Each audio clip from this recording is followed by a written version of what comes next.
Politics பேசுறான். Politics.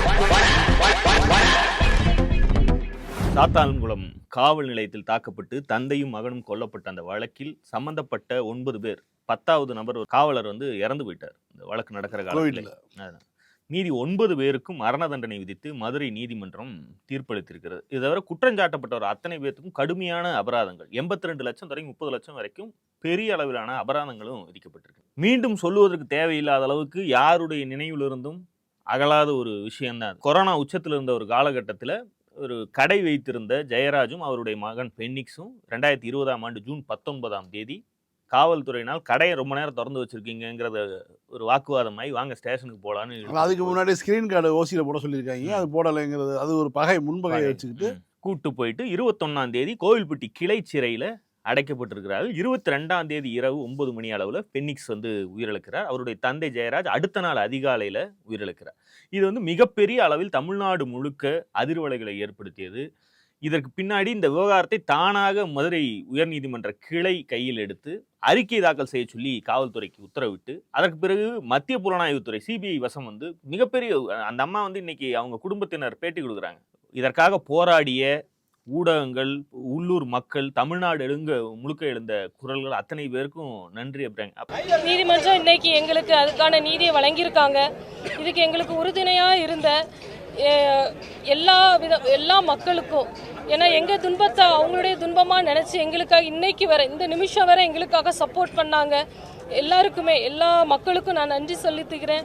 அதுக்கப்புறம் எல்லா சமுதாய மக்கள், எல்லா அமைப்புகள், அரசியல் அமைப்புகள், பொதுமக்கள், எங்கள் ஊரில் உள்ள மக்கள் எல்லாம் போராட்டம் பண்ணதுனால உயர் நீதிமன்றம் தானாக முன்வந்து எடுத்ததுனால எங்களுக்கான நீதி கிடைச்சிருக்கு. நீதிமன்றத்துக்கு ரொம்ப நன்றி. சிபிஐ விசாரணைக்கு பிறகு குற்றஞ்சாட்டப்பட்ட முதல் நபர் அந்த இன்ஸ்பெக்டராக இருந்த ஸ்ரீதர், உதவி ஆய்வாளர், சார்பு ஆய்வாளர், கிட்டத்தட்ட 3 பேரோ 4 பேரோ காவலர்கள், மீதி எல்லாருமே எஸ்ஐ ஒட்டுமொத்த ஸ்டேஷனுடைய எனக்கு தெரிந்து சுதந்திர இந்திய வரலாற்றில் காவல்துறையை சேர்ந்த ஒரு ஸ்டேஷனை சார்ந்த இத்தனை அலுவலர்கள் ஒட்டுமொத்தமாக மரண தண்டனை பெறுவது 9 பேர் மரண தண்டனைங்கிறது ஒரு மிகப்பெரிய நம்பர். நமக்கு இதுக்கு முன்னாடி தமிழ்நாட்டில் ராஜீவ்காந்தியோடு சேர்ந்து செத்து போனாங்கல்ல, குண்டு வெடிப்பில் செத்தாங்க, அந்த கேஸுக்கு தான் முதல் நீதிமன்றம் கீழமை நீதிமன்றம் 26 பேருக்கு மரண தண்டனை கொடுத்தது.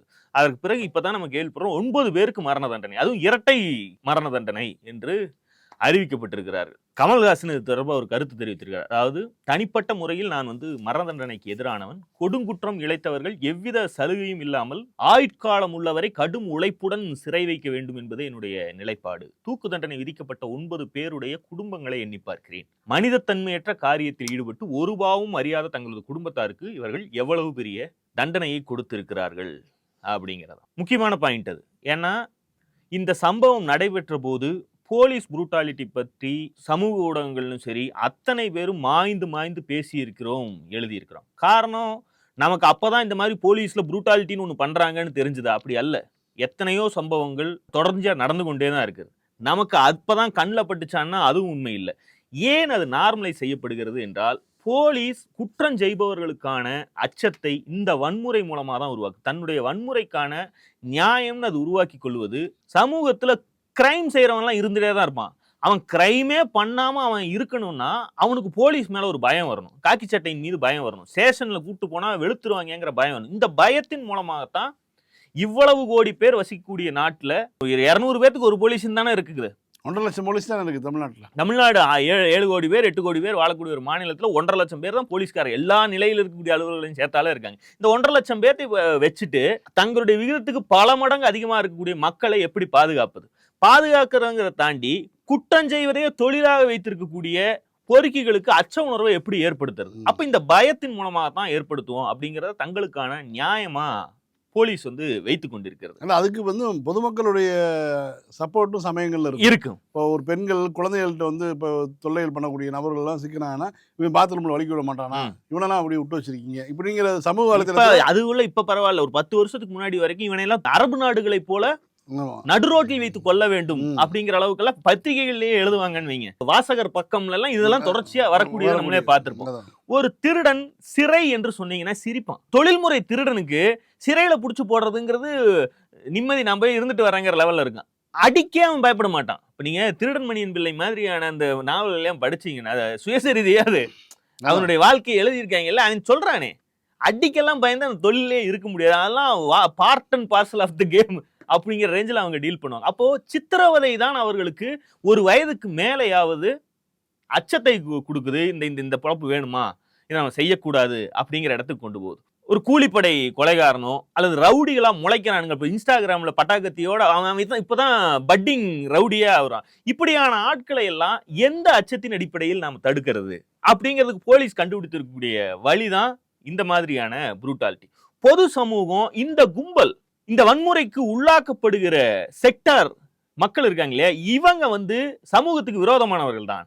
இவர்களால் சமூகத்துக்கு ஆபத்து தான் இருக்கு. சிஸ்டம் இதனால கொலாப்ஸ் ஆக தான் செய்யுது. எனவே இவர்கள் மீது பிரயோகிக்கப்படக்கூடிய வன்முறைக்கு அவங்களுக்கு எதிர்ப்பும் இல்லை, ஆதரவும் இல்லைன்னு கள்ள மௌனத்தோட ஒரு மாதிரி அதை கடந்து போறதுக்கு சொசைட்டி பழகி இருக்கு. ஆனா ஒரு பாவமும் செய்யாத ஒரு சாதாரண குடும்பம், 2 பேர் அப்பனும் மகனும் மொபைல் கடை வைத்திருக்கக்கூடிய 2 பேரை கூட்டிட்டு போய் அடிச்சு 2 நாள்ல கொன்றுவாங்க, பணமாதான் அந்த உடம்பு திரும்ப வரும்னா அது எல்லாருடைய மனசாட்சியும் உலுக்கி பதட்டப்படுத்தி விட்டு, அதாவது இந்த போலீஸ் புரூட்டாலிட்டி நியாயப்படுத்தி கொண்ட விரும்பி கேட்டுக்கொண்டிருந்த இவர்களுக்கே கூட இது ஒரு அச்ச உணர்வு ஏற்படுத்துது. இது நாளைக்கு நமக்கு நடந்தா அப்பதான் அவங்களுக்கு அந்த பயம் ஏற்படுது. எனவேதான் எத்தனையோ வன்முறைகள் போலீஸ் தரப்பிலிருந்து நடந்தாலும் எடப்பாடி ஆட்சி காலத்தில் இது ஒன்னாதான் நடந்துச்சு, இது ஒண்ணுதான் பெருசாச்சு. என்னன்னா காரணம், இதில் பாதிக்கப்பட்ட ஆட்களை மக்கள் தங்கள் வீட்டில் இருக்கக்கூடியவர்களாக கருதி கொள்கிறார்.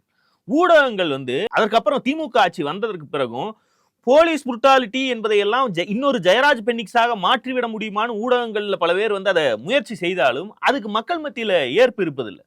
ஜெயராஜ் பென்னிக்ஸ் என்ப 2 பேரை தான் தங்களோடு மக்கள் கனெக்ட் பண்ணிக்க பாக்குறாங்க. அதுலயும் கூட அதிமுகவுடைய பிழைன்னு பாத்தீங்கன்னா, சம்பந்தப்பட்ட அலுவலர்களை, போலீஸ்காரங்க மேல ஒரு புகார் வருது, அப்பனும் மகனும் செத்து போயிருக்காங்க, உள்ளூர்ல போராட்டம் பண்றாங்கன்னா உரிய விசாரணைக்கு தயாராக இல்லாமல் அவர்களை காப்பாற்றுவதற்கு என்னவெல்லாம் முதலமைச்சர் வரைக்கும் மாவட்ட அமைச்சர் பண்றாரு, எம்எல்ஏ பண்றாரு அப்படின்னா அது வேற. அவங்களுக்குள்ள சொந்த பந்தம்னு இருக்கும், நேரடி பழக்கம்னு இருக்கும், காப்பாற்ற விரும்புறாங்க, அதை கூட புரிந்து கொள்ள முடியுது. எடப்பாடி பழனிசாமிக்கு அன்னைக்கு என்ன தேவை வந்துச்சு? அவர் சட்டமன்றத்திலே சொன்னாருன்னு நினைக்கிறேன், அறிக்கை விட்டாப்ல. அதாவது ரத்த போக்குனாலதான் உயிரிழந்தாங்க அவங்களுக்கு. எல்முருகன் சிறிய விஷயங்களை பெரிதுபடுத்தாதீர்கள் அப்படின்னாரு. ஒட்டுமொத்த அன்றைய ஆளுங்கட்சியும் அதற்கு துணையாக இருந்தவர்களும் இந்த விவகாரம் ஒரு விவகாரமே கிடையாது. எல்முருகன் ஒரு வழக்கறிஞராக வேலை செஞ்சவர், அவர் காவல்துறைக்கு எதிரான பல்வேறு விஷயங்களை கையாண்டு இருந்திருப்பாரு. ஆனா அவரே சொல்றாரு இது ஒரு சின்ன விஷயங்க, விட்டுருங்க அப்படிங்கிற. 2 பேர் உயிரிழந்தது சின்ன விஷயம் அப்படிங்கிற மாதிரி. அதுக்கப்புறம் தான் இது பற்றி எரிய ஆரம்பிச்சது. இவர்களுடைய எதிர்வினைகள், இவர்கள் அந்த வழக்கை அணுகிய விதம் ஏற்கனவே கொதிநிலையில் இருந்த மக்களுக்கு இன்னும் இந்த விஷயத்தை விடக்கூடாது அப்படிங்கிற ஒரு வெறியை கொடுத்தது. குறிப்பா அந்த சிறைக்கு உள்ள அட்மிட் எடுப்பாங்கல்ல, அட்மிட் எடுக்கும் போதே அவங்க சிறை அதிகாரிகள் மறுத்துருக்காங்க. அப்புறம் ஃபிட்னஸ் சர்டிஃபிகேட் ஒரு லேடி டாக்டரை வச்சு வாங்கினாங்க இல்லையா, அந்த டாக்டர் மிரட்டி கையெழுத்து வாங்கி தான் அவன் ஃபிட்னஸ் போட்டு உள்ள அனுப்புனது. இவ்வளவும் பண்ணதெல்லாம் வரிசையாக வெளியில வருது. இதான் எப்பனா எடப்பாடி முட்டு கொடுக்குறாரு, எடப்பாடி அறிக்கை விடுறாரு, அதே மாதிரி எல்முருகன் பேசுறாரு, எல்லாம் செய்ததுக்கு அப்புறம் தான் பொதுமக்கள் தங்களுடைய நடுத்தர வர்க்கத்தை சேர்ந்தவர்கள் தங்களை போலவே ஒரு கடை வச்சிருக்காரு, தங்களை போலவே ஒரு சாதாரண வீட்டு குடும்பத்தை சேர்ந்தவர், அவருக்கே அப்படி நிலைமைனா அப்போ நாளைக்கு நமக்கு என்ன நடக்கும் அப்படிங்கிற இதுதான் இது பெரிய அளவில் ஒரு இதாக மாற்றுச்சு. விசாரணை நடந்து, ட்ரையல் நடந்து தண்டனை கிடைத்திருக்கு. 9 பேருக்கு தூக்கு தண்டனை என்பது நம்ம முன்னமே சொன்ன மாதிரி ரேரஸ்ட் ஆஃப் ரேர். எனக்கு தெரிஞ்ச உலகத்திலே வேற எங்க ஒரே போலீஸ் ஸ்டேஷன்ல சேர்ந்த 9 பேருக்கு தூக்கு தண்டனைங்கிறது பெரிய வழக்குகளே கிடையாது. அதுவும் அவர்கள் போலீஸ்காரர்கள் என்பது மிக முக்கியமான விஷயம். ஏனென்றால் சட்டத்தையும் மக்களையும் பாதுகாக்க வேண்டிய பணி அது தரக்கூடிய அதிகாரம் என்பது அவர்களை பாதுகாப்பதற்கான அதிகாரம் தான். உங்ககிட்ட லத்தியோ துப்பாக்கியோ கொடுக்கப்படுகிறதுனா பப்ளிக்கை பாதுகாக்கிறதுக்கு தான் அந்த அதிகாரம் கிட்ட கொடுக்கப்படுது. நீ அதை துஷ்பிரயோகம் செய்வது, அதை வைத்து சாதாரண மனிதர்களை கொல்லுவதுன்னு போனேன்னா அது சமூகத்துக்கு தரக்கூடிய மெசேஜ் மோசமானது. தொழில்முறை குற்றவாளிகள் அவங்க எல்லாம் இந்த மாதிரி கொலைகள் 2 கொலைகளோ 3 கொலைகளோ செய்வது என்பது அதை வேற மாதிரியான ஒரு பார்வையில சிஸ்டம் பாக்குது.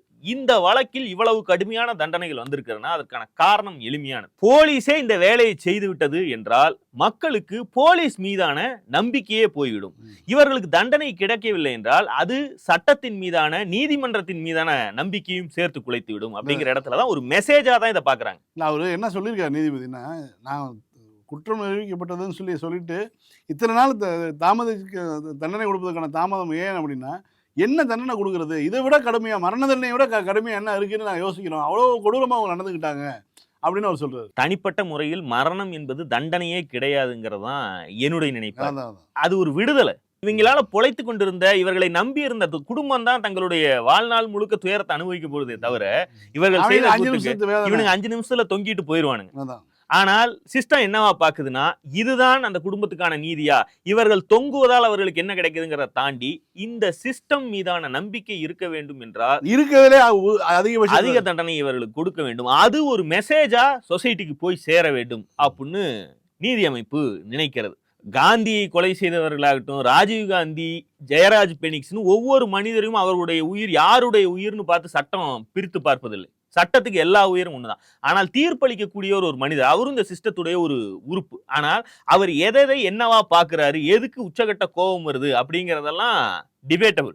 அப்படி ஒன்றாகத்தான் இதையும் பார்க்க முடியும். அவருடைய இந்த தீர்ப்பு சமூக ஊடகங்களால் உண்டாக்கப்பட்டிருக்கக்கூடிய ஒரு அழுத்தத்துடைய ஒரு வெளிப்பாடு தான். இதே சமூகம் ஒரு பக்கம் குற்றமே நடைபெறாமல் அஞ்சக்கூடிய சூழலை உருவாக்குன்னு போலீஸை நிர்பந்தப்படுத்தும். இவ்வளவு சிசிடிவி இருக்கு, இவ்வளவு போலீஸ் ஃபோர்ஸ் இருக்கு, அப்புறம் எப்படி ஒரு கொலைகாரன் இருக்க முடியும்?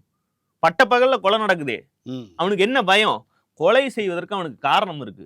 சோசியோபாத்தி அவனா அதுக்கு வேணா ரேண்டமா ஆட்களை செலக்ட் பண்ணி கொண்டுட்டு திரிவானே தவிர, இங்க நடக்கக்கூடிய சமூகத்தில் நடக்கக்கூடிய கொலைகளுக்கெல்லாம் ஒரு மோட்டிவ் இருக்கு. அவன் தேர்ந்தெடுத்து கொலை பண்ணிட்டு போறான். இதை எப்படி தடுப்பதுன்னா, அவனுக்கு ஒரு அச்ச உணர்வை உருவாக்குன்னு போலீஸுக்கு நிர்பந்தத்தை உருவாக்குவதும் இதே சமூகம் தான்.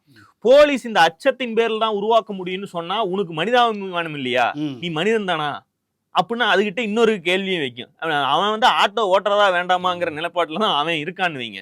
மனிதரில் பெரும்பான்மையானவர்களுக்கு பகுத்தறியக்கூடிய திறன் இல்லாததால் வரலாறு நெடுக இது ஒரு பிரச்சனை. இந்த இரண்டையுமே நீங்க டீல் பண்ணி தான் ஆகணும். காப்பான்னு ஒண்ணு வந்துட்டீங்கன்னா நீ இந்த 2 கேள்விகளுக்குமே பதில் சொல்ல வேண்டிய கட்டாயம் ஏற்படும். போலீஸுடைய வேலை பாதுகாப்பது. அந்த வேலையை மட்டும் அவர்கள் செய்தால் குற்றவாளிக்கு அதுல ஒரு எட்ஜ் இருக்கத்தான் செய்யும். அந்த நிதர்சனத்தை நாம் புரிந்து கொண்டு எல்லா பிரச்சனைகளும் அந்த அடிப்படையில் அணுகுனாதான் இந்த குற்றங்கள் நீக்கும். இப்ப குற்றம் நடந்த பிறகு எடுக்கக்கூடிய நடவடிக்கையை தான் பார்க்கணும். ஏன் நடந்துச்சுங்கிறது கேட்கறதுல பொருள் இல்லை. நடந்து போனதுக்கு அவனை குற்றம் சொல்லுவதில் ஒரு பொருளுமே கிடையாது. மறுபக்கம் இரும்பு கரம் என்ற பெயர்ல எம்ஜிஆர், ஜெயலலிதா, எடப்பாடி போன்றவர்கள் போலீஸ் நம்மளுடைய அடியால், அவர்கள் என்ன தவறு செய்தாலும் நம்ம கண்டுக்கூடாது. இது அவங்களுடைய மனநிலையே அப்படிதான் இருக்கு. போலீஸ் என்ன செஞ்சாலும் அவர்களை காப்பாற்றுவதுதான் ஜெயலலிதா எப்பவுமே செய்யும். எடப்பாடியே பண்ணாரு. அது ஒரு தொடர்ச்சி, அது ஒரு மரபு தொடர்ச்சி. அது இன்னைக்கு அந்த பருப்பு வேகாது அப்படிங்கறதா இந்த வழக்கும் அதனுடைய ஆஃப்டர் மேத்தும் இன்னைக்கு வந்திருக்கக்கூடிய தீர்ப்பும் சொல்லக்கூடிய செய்தி. ஒரு நல்ல விஷயம்னா அதான் பார்க்க வேண்டியது. திமுக மாதிரியான கட்சிகள் போலீஸுடைய உண்மையான முகத்தை தான் ஆட்சிக்கு வருவதற்கு முன்பு இருந்து பார்த்து வந்தவை. அவங்களால இப்படியான ஆட்களை எல்லாம் காப்பாற்றக்கூடிய வாய்ப்பு அவர்களுக்கு வராது. இது ஒரு குற்றம், இது முக்கியமான விஷயம் எடுத்துட்டீங்கன்னா, இந்த குற்றத்துக்கான வேர் என்பது மரண தண்டனை விதிக்கப்பட்ட இந்த காவல்துறையினரிடம் தொடங்கியதா? அது அன்றைய அதிமுக ஆட்சியாளர்களிடம் எடப்பாடி பழனிசாமி அவர் நினைத்திருந்தால் அதை ஒரே 2 நாட்கள்லயே அதற்கான உரிய நடவடிக்கையை நோக்கி எடுத்துட்டு போயிருக்கலாம். இன்னும் சொல்ல போனா அந்த சம்பவம் நடக்கிறதுக்கு முன்னாடியே காவல்துறையுடைய அராஜகம் அந்த பகுதியில் தலை தூக்கி இருந்தது. அங்க புளியங்குளம் பகுதியில துண்டு பிரசுரம் விநியோகிக்க போனதற்காக ஒரு போதகரை இதே இன்ஸ்பெக்டர் போட்டு அடிச்சதா கேஸ் பிரச்சனை கிளம்பியது. எந்த விசாரணையும் இல்லாம சப் இன்ஸ்பெக்டர் ரகு, கணேஷ் மற்றும் இதர காவலர்கள் அவர்களை இந்த துண்டு பிரசுரம் விநியோகித்தவர்களை அடிச்சு தாக்கி இருக்காங்கன்னு எல்லாம் ஒரு பிரச்சனை வந்துச்சு. இதுக்கு சமாதானம் பேச போன ஊராட்சி மன்ற தலைவர், பிரசிடென்ட், கிராம பஞ்சாயத்து பிரசிடென்ட்டையும் பிடிச்சு அடிச்சிருக்காங்க. இவ்வளவும் நடந்திருக்கு. இதுல எல்லாம் நடவடிக்கை எடுத்திருந்தாலே அதன் தொடர்ச்சியாக இவ்வளவு தைரியம் அவர்களுக்கு வந்திருக்காது. இப்படி ஒரு படுவாத செயலுக்கு அவர் போயிருப்பாங்க. அந்த போதை அதனுடைய எக்ஸ்ட்ரீமுக்கு போயிட்டாங்க. இன்னைக்கும் எடப்பாடி பழனிசாமி அறிக்கை விடுறார், இதை நாங்கள் வரவேற்கிறோம். நீதிமன்றம் விதித்த தண்டனை இல்லாம இன்னும் ஞாபகம் இருக்கு. இவர் இருவரும் மாரடைப்பால் மூச்சு திணறலால் இறந்தனர்னு அறிக்கை விட்டார். இவர் கையெழுத்தோட அறிக்கை வந்தது. அவர் கடம்பூர் ராஜு, இது லாக்அப் மரணம் இல்லை அப்படின்னு அவர் வெளிப்படையா சொன்னார். அப்ப பாஜகவுக்கு மாநில தலைவர் எல் முருகன் அவர் இது மாதிரி சின்ன விஷயங்களை எல்லாம் ஏன் பெரிதுபடுத்துறீங்க அப்படின்னு கேட்டார். இத்தனையும் செய்துவிட்டு மக்கள் போராட்டம், எதிர்க்கட்சிகளுடைய அழுத்தம், ஊடகங்களில் அது முழுநேர செய்தியாக மாறி தமிழ்நாடு மொத்தமும் ஒரே குரலில் எதிர்த்து நின்றதுக்கு பிறகுதான் பொள்ளாச்சி விவகாரமா இருக்கட்டும், மற்ற எந்த ஒரு எடப்பாடி ஆட்சி காலத்தில் நடந்த எல்லா கொடுமைகளுக்குமே திமுக கையில் எடுக்காம அந்த பிரச்சனை மக்கள் மத்தியில பெரிய அளவில் ரீச் ஆயிருக்காது. எடப்பாடி எதுல கிரெடிட் எடுத்துக்கிறாருன்னா, இவரே சிஎம்மா இருந்துகிட்டு சிபிஐக்கு மாத்தினாலதான் இதுக்கு நீதி கிடைச்சிருக்கு அப்படின்னா, இவர் முதலமைச்சர், நான் விசாரிச்சா இந்த நீதி கிடைச்சிருக்காது. காவல்துறை அமைச்சர் அவர்தான், காவல்துறைக்கு அமைச்சர். நான் விசாரிச்சிருந்தேன்னா இந்த நீதி கிடைச்சிருக்காது. சிபிஐக்கு மாத்தி விட்டேன் பாருங்க, அதுதான் நம்பி இதுல மாஸ்டர் ஸ்ட்ரோக்கு. நீதி இன்னைக்கு கிடைச்சது காரணம் எது? நான் விசாரிக்காம சிபிஐ கையில கொடுத்ததுதான் அப்படின்னு வெட்கம் இல்லாம இன்னைக்கு அறிக்கை விடுகிறார்.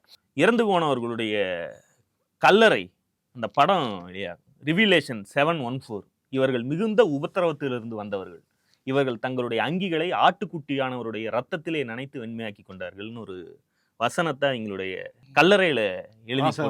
இன்னைக்கு அவங்க கொடுக்கக்கூடிய பேட்டி, எடப்பாடி பழனிசாமி இதை வரவேற்பது என்பதெல்லாம் பார்க்கும்போது ரொம்ப கொடூரமா இருக்கு. இப்ப வரைக்கும் கூட அவரால் தான் செய்த பிழை இன்னது, அதனால் அந்த குடும்பம் அப்படி இருக்கு, இப்படி கொல்லப்பட்டார்கள், அதற்கு உண்டான நியாயத்தை சிபிஐக்கு போய் வழக்கு போய் நீதிமன்றம் இந்த மாதிரி தீர்ப்பு கொடுத்துருக்குன்னு வெட்கம் இல்லாம குறைந்தபட்சம் தேர்தல் காலம்னு கருதியாவது அமைதியா இருக்கலாம்.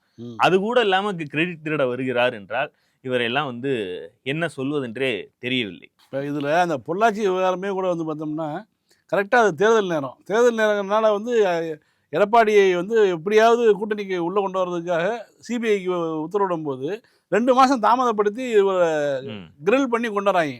அதனால தான் வந்தார். ஏன்னா அதை மாட்டிருக்கிறது பூரா பெரிய தலைகளுங்கிறனால அவங்களை காப்பாற்றணும் அப்படிங்கிற முனைப்பு அவருக்கு இருந்தது. கடைசியில் பார்த்தா சாதாரண வார்டு செயலாளர் மோகனை காப்பாற்றி தான் விட்டாங்க. அதுக்கப்புறம் திமுக போராடி ஊடகங்கள் அளவில் பெரிய அளவு செய்தியாகி தான் இன்னைக்கு அந்த இதுக்கு ஒரு தீர்ப்பு வந்திருக்கு. அதிமுக ஆட்சியில் நடைபெற்ற பல்வேறு குற்றச்சம்பவங்களுக்கு இந்த ஆட்சியில் ஒவ்வொரு தீர்ப்பு வரும்போதும் எல்லாமே அதிகபட்ச தண்டனைகள். ஒரு குற்றவாளி கூட இன்னும் சொல்ல யுவராஜ்ல இருந்து ஆரம்பிச்சது. ஆமா, எவரும் சட்டத்தின் பிடியிலிருந்து தப்ப முடியாதுங்கிற அளவுக்கு உருவாக்கி இருக்கும். அதுக்கு ஒரு சூழல் வேணும்ல. ஆமா, மாநிலத்துல இது என்ன நடந்தாலும் சரி, இதுல தீர்ப்பு வரட்டும், இதுல நீதி கிடைக்கட்டும் அப்படிங்கிற ஒரு நோக்கம். எடப்பாடி பழனிசாமி அங்கதான் குப்புறப்படுத்து யார் யாரையெல்லாம் காப்பாற்ற முடியும், எந்த குற்றவாளியெல்லாம் காப்பாற்ற முடியும்னு ஒரு யோசிக்கிறார். அதிமுக பாஜகவோடு கூட்டணியில இந்த தேர்தலை சந்திக்குமா? ஆனால் அதிமுக ஆட்சி வர வேண்டும், திமுக ஆட்சி ஒளிந்தே தீர வேண்டும்னு விரும்பக்கூடிய ஊடகவியலாளர்கள், நடுநிலை விமர்சகர்கள், அரசியல் பார்வையாளர்கள், ஊடகவியலாளர்களுக்கெல்லாம் ஒரு வாதம் தொடர்ச்சியா வைக்கிறாங்க. அது தானா கிளம்பல. அதிமுக ஆட்களே, ஐடி விங்கில் இருப்பவர்களே சில சமயம் புலம்புவதுண்டு. நம்ம பாஜக கூட எதுக்கு கூட்டணி வச்சோம்? அவங்க கிட்ட இடி இருக்கு, சிபிஐ இருக்கு, ஐடி இருக்கு, பல்வேறு இந்த கேம் ஆஃப் த்ரோன்ஸ்ல போல்டன் வச்சிருப்பான்ல, அது மாதிரி பல பிராணிகள் இருக்கு. அதெல்லாம் ஏவி விட மாட்டேங்கிறாங்களே. அப்ப என்ன, எதுக்குதான் இது, தண்டத்துக்கு இந்த கூட்டணியா அப்படின்னு அவனு கேட்கறான். அந்த பாயிண்ட புடிச்சிட்டுதான் சுமந்து போன்றவர்கள்லாம் பாருங்க ரொம்ப நாள் ஆச்சு, 1 வருஷம் ஆச்சு, யாரையுமே ஒண்ணுமே பண்ண மாட்டேங்கிறாங்க, ஜெயில புடிச்சு போட மாட்டேங்கிறாங்க, இடி ரெய்டு பண்ண மாட்டேங்குது அப்படிங்கிறாங்க. எனக்கு ஒண்ணு புரியவே இல்லை. இது எப்ப தொடங்குச்சு? அதனுடைய தொடர்ச்சியா தான் இன்னைக்கு மம்தா பானர்ஜி ஒரு ஸ்டேட்மெண்ட் ஒன்று சொல்லியிருக்கிறாங்க. அந்த அம்மாக்கு என்னன்னா, வெஸ்ட் பெங்கால் இருக்கக்கூடிய 500 அதிகாரிகளை தமிழ்நாட்டுக்கு பார்வையாளர்களா தேர்தல் ஆணையம் போட்டுருச்சு, ஒன்றிய அரசு போட்டுருச்சு. அப்ப இதுல எங்களுக்கு மட்டும் ஏன் இந்த கொடுமையெல்லாம் நடக்குது? அப்ப மோடிக்கும் தமிழ்நாட்டு அரசுக்கும் ஏதோ ஒரு கனெக்ஷன் இருக்கா? தேர்தல் ஆணையத்துக்கும் தமிழ்நாட்டு அரசுக்கும் ஏதோ அண்டர் டீலிங் இருக்காங்கிற மாதிரி அந்த அம்மா பேசுறாங்க. அது அவங்க ஊருடைய அரசியல். இதை வைத்துக்கொண்டு இப்ப நம்ம பேசிட்டு இருக்கோம் பாத்தீங்களா, இது பாருங்க, இது நான் கனெக்ட் பண்ணுங்க, டாட்ஸ்களை கனெக்ட் செய்யுங்கள், இது மாதிரி ஒண்ணு நடந்துகிட்டு இருக்கு, எதுவுமே பண்ண மாட்டேங்கிறாங்க. அதாவது எதுவுமே பண்ண மாட்டேங்கிறாங்க, ஈடியை ஏவ மாட்டேங்கிறாங்கன்னு அதிமுக காரன் கேட்கறதுல கூட ஒரு லாஜிக் இருக்கு. அவன் கட்சி ஜெயிக்கணும்னு கேட்கறான். இவங்க எல்லாம் நடுநிலை விமர்சகர்கள், அரசியல் பார்வையாளர்கள்னு சொல்லிட்டு இந்திய ஜனநாயகத்தை குழி தோண்டி புதைக்கும் விதமா தொடர்ச்சியாக பாஜக அல்லாத மாநிலங்களில் ஆளக்கூடிய கட்சிகள் மீது, எதிர்கட்சிகள் மீது இந்த மாதிரி அரசுடைய நிறுவனங்களை ஏவி பொய் வழக்கு போடுவதை கண்டிப்பதற்கு இவர்களுக்கெல்லாம் துப்பு இல்லை. ஏன் கவிதா வெளியில பிஎஸ்ஆர் அந்த அம்மா தனியாக கட்சி ஆரம்பிச்சிட்டாங்க. சந்திரசேகர் அவருடைய பொண்ணு, அவங்களும் மதுபான வழக்கில் உள்ள போய் இடியில் ஆண்டு கணக்கில் சிறையில் இருந்தாங்க. கெஜ்ரிவாலுக்கு அவங்க ஒரே கேஸ் தானே. அது வெளியில விடுதலை நாங்கள் ஏதாவது பேசினேன் இல்லை, இதே தரப்பு பேசல இல்லைங்க. அவங்க அதை நிறுத்தினது சாதாரணமா ஒன்றும் நடக்கல. திமுக மீதும் தொடர்ச்சியாக இது போன்ற வழக்குகளை போட்டாங்க. வெறுமனே இடி மட்டுமல்ல, இடி, சிபிஐ, ஐடி, இன்னும் சொல்ல போனால் சில சுயமோட்டோ சுந்தரங்கள்லாம் தானாகவே வழக்கு எடுத்தெல்லாம் பண்ணாங்க. எல்லாம் ட்ரை பண்ணி பார்த்து அது சட்ட ரீதியாக சுப்ரீம் கோர்ட் வரைக்கும் போய் அங்க அடி வாங்குறது. அப்புறம் முகாந்திரமே இல்லாம இந்த வழக்கை எதுக்கு போட்டிருக்க அப்படின்னு. அப்ப நீ இது ஒரு பக்கம் நடக்குது. இந்த இடி அதிகாரிகள் இந்தியா முழுக்க எதிர்க்கட்சி ஆளக்கூடிய மாநிலங்கள்ல கையூட்டு பெறுவதற்காக இந்த வழக்குகளை பயன்படுத்துறதும் அம்பலப்பட்ட பிறகு இவங்களால சுப்ரீம் கோர்ட்ல போய் பதில் சொல்ல முடியல. எந்த முகாந்திரமுமே இல்லாம இந்த வழக்கு எதுக்கு போட்டிருக்கேன்னு கேட்டா அதற்கு பிறகுதான் வந்து அந்த வழக்குகள்ல இருந்து பின்வாங்குறாங்க. அப்போ இடிக்கும் சரி சிபிஐக்கும் சரி இந்த மாதிரி சக்சஸ் ரேட்டே இல்லாத வழக்குகளை வெறுமனே பாஜகவுடைய அழுத்தத்துக்காக பதியக்கூடிய வழக்குகளை நடத்துவதற்கு துப்பில்லாம தான் ஒரு கட்டத்துல நிறுத்துறாங்க. இது கூட இந்த அவமானத்துக்கு கூட அவங்க பயப்படுறது ரெண்டாவது. இதையெல்லாம் செய்ததுங்கிறது வந்து பாஜகவுக்கு உயிர் போற பிரச்சனையாக இருந்த 2024 தேர்தலை முன்வைத்து 2024 தேர்தலுக்கு இத்தனை அட்டூழியங்களையும் இவங்க பண்ணி அந்த தேர்தலை அமைச்சர் செந்தில் பாலாஜி தூக்கி உள்ள வச்சதே அந்த தேர்தலுக்காக தானே. எல்லாம் வச்சு 39 சீட்டு ஜெயிச்சிருந்த திமுக இவர்கள் இத்தனை அட்டூழியமும் பண்ண பிறகு 40க்கு 40 அடிக்குதுன்னா அதுதான் இவர்களை வந்து இதுல இருந்து பின்வாங்க வச்சது. நாம இப்படி ஏற்கனவே நம்மள கட்ட விளக்கு மாத்திர அடிக்கிறாங்க, நம்ம இந்த வேலையெல்லாம் பண்ணா இந்த மாதிரி 40 out of 40 விழுது. எனவே இந்த வாழை கொஞ்சம் சுருட்டி கொள்வோம். இதுல வந்து பல புள்ளிகள் இருக்கு. சிபிஐக்கு இடிக்கு சுப்ரீம் கோர்ட்டுக்கு பதில் சொல்வதற்கு திராணி கிடையாது. அதற்கு பிறகு இப்படி செஞ்சா எலக்டோரலா இந்த மாதிரியான பேக் ஃபயர் ஆகுது. இத்தனையும் உத்தேசித்து தான் இந்த தேர்தலுக்கு தான் நிறுத்தி இருக்காங்க.